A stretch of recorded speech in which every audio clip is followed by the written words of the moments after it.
Urdu history کے معزز دوستو، السلام علیکم۔ پچھلے کئی سالوں کی طرح یہ سال بھی ماضی کی طرح آغوش میں پناہ لے چکا ہے۔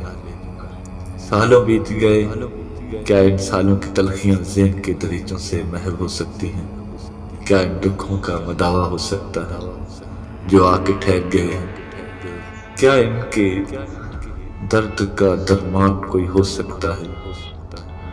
جو درد ان کے جسم کو چھلنی کر رہے ہیں، کیا کوئی جو ان فضاؤں کو بوجھل پن کی کثافت دور کر دے؟ کیا ان ڈوبتے ابھرتے دنوں میں رقم ہوئی ظلم کی داستان کو بھلایا جا سکتا ہے؟ کیا ان کے ویران دلوں میں زندگی کی رحمت جگائی جا سکتی ہے؟ ان کی سماعتیں آخر کب تک خوشی کے ترانے سنیں گی جن کے کانوں میں اپنوں کی سسکاریاں گونج رہی ہیں؟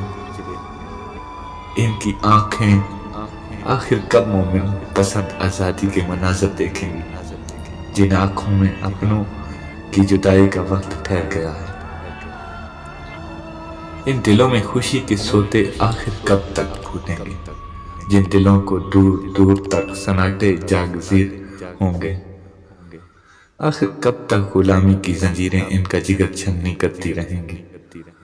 آخر کب تک ننھی کلکاریوں کو معدوم کیا جاتا رہے گا؟ آخر کب تک ماؤں کے کلیجے پھٹتے رہیں گے؟ آخر کب تک بہنیں اپنے بھائیوں کے نذرانے پیش کرتی رہیں گی؟ آخر کب تک باپ اپنے بیٹوں کی میتھیوں کو کندھے دیتا رہے گا؟ آخر کب تک بیٹی اپنے باپ کی راہ تکتی رہے گی؟ آخر کب تک بیویاں اپنے شوہر کو راہ حق پر قربان کرتی رہیں گی؟ آخر کب تک یہ ٹھہرا ہوا وقت ایک خوشگوار لے میں چلنے لگے گا؟ آخر کب کوئی سال آزادی کا سال بنے گا؟ آخر کب تک ایسیران ہجر و فراق میں جلستے رہیں گے؟ آخر کب تک زمین کی لالی دلوں کو چیرتی رہے گی؟ آخر کب تک توخیر کلیوں کا استحال ہوتا رہے گا؟ آخر کب تک جوان اپنی جوانیاں پیش کرتے رہیں گے؟ آخر کب تک معصوم آنکھوں کی روشنائی گل ہوتی رہے گی؟ آخر کب تک ہم یوں ہی انصراف کرتے رہیں گے؟ ہے فقط باتیں اندھیروں کی، محض کسے اجالوں کے چراغ، آرزو لے کر نہ تم نکلے نہ ہم نکلے۔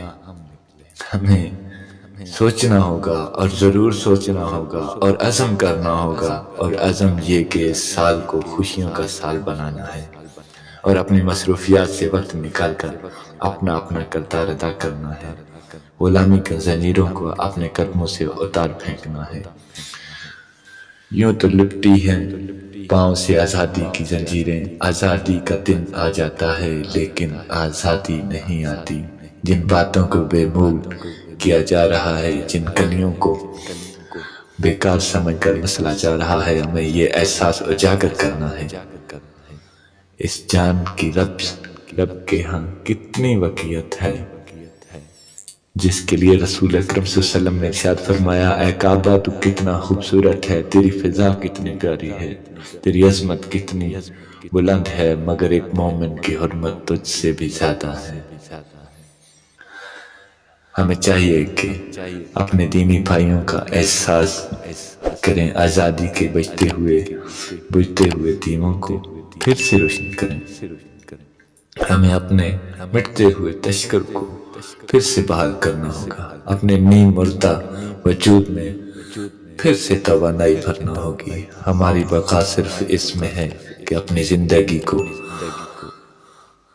سرنو اسلام کے سنہرے اصولوں سے روشنا کریں اور اسلام کی پیروکار بن کر اپنے دینی بہن بھائیوں کی مدد کریں۔ السلام۔